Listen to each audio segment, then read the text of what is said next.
De plictiseală am scris câteva rânduri, am căutat un beat și vreau să-mi lăsați un comentariu cum a ieșit.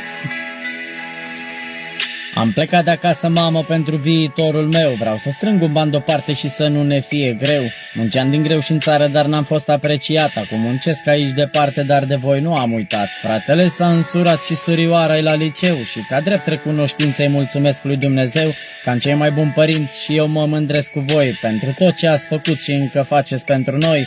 Stau mereu plecat cu gândul la familia frumoasă, când eram cu toți acasă și mâncam la aceeași masă. Ne jucam și alergam prin toată curtea și grădina, era viața de la țară, nu era chiria. Acum stăm în garsonieră, câte 4 înghesuiți, n-o să mai fie prea curând cum era lângă părinți. Alergăm și zi și noapte pentru noi să avem ceva mai frumos decât pe vremuri, dar nu e așa.